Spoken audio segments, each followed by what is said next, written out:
Hello, I'm Dr. Anthony Brown from Health Consumers New South Wales. And I'm Yumi Lee from the Older Women's Network, New South Wales.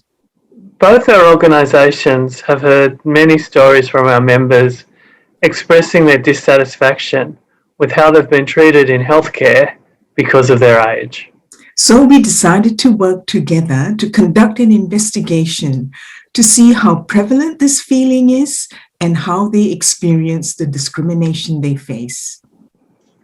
Hello, we're the researchers for the Ageism in Healthcare study. My name is Natalie. Hello, my name is Akriti. To get a better understanding of ageism in healthcare across New South Wales, we used an online survey to gather qualitative and quantitative data. The online survey received 137 responses. Here's some of the data that has emerged from our study. The majority of our respondents were between the ages of 66 and 75, making up 44% of the total survey pool. About half of the respondents live in a big city, and the other half live in regional, rural, and remote areas. The quantitative data demonstrated that experiencing ageism in healthcare is not an uncommon experience. Almost half, 48.2% of the respondents had experienced ageism in healthcare, and 8% were unsure if they had experienced ageism. Interestingly, quantitative data indicated that ageism can be experienced across all contexts of healthcare, from GPs to public hospitals, specialists, allied health, as well as community health centers. We also conducted 8 in-depth interviews. Many of our interviewees had been taken from our survey and demonstrated that they would be interested in sharing their experience of ageism within the healthcare system. Other interviewees were contacted through social media. So when we analysed the themes that emerged from both the survey and the interviews, we identified 5 major themes.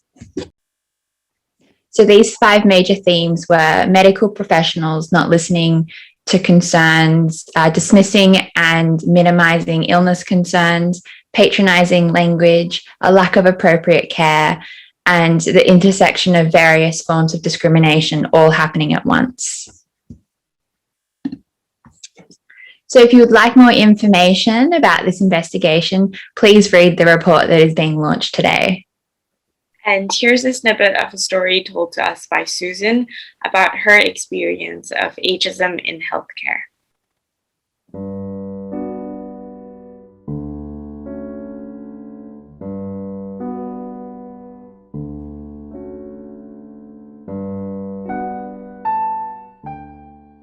So, over the last couple of years, my arthritis has been getting worse and worse.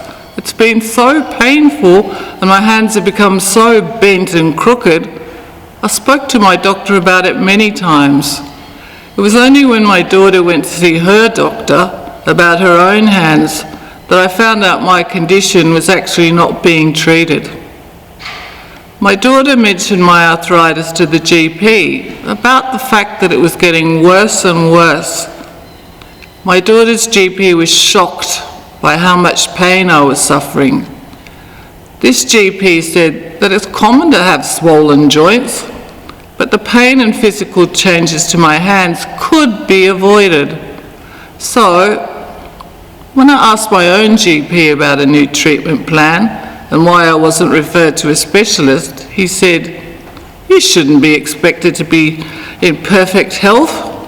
It's normal to be living with chronic health conditions at your age."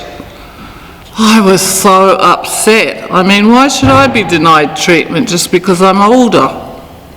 When my doctor saw how upset I was, he then referred me to a specialist. And then the specialist in the hospital took one look at my hands and told me he would have expected a referral to him 5 years earlier. You can't imagine how sad and angry I felt. I've now switched to a different GP, and have gotten surgery on my hands for arthritis. Thankfully, the surgery was very successful.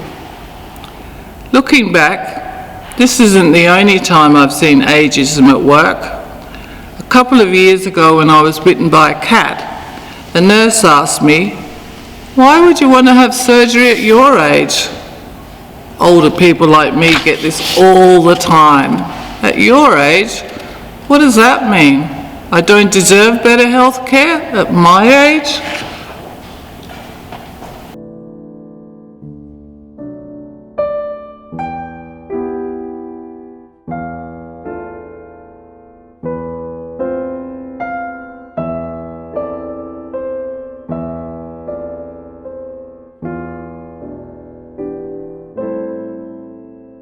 Hello, I'm Catherine Greiner.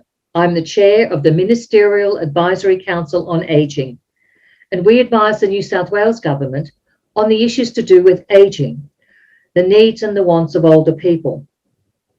Now, not surprisingly, ageism, like sexism and racism, about which I know you are aware, ageism is also an unconscious bias that the assumption is that all people in the same cohort have the same needs, desires, and wants.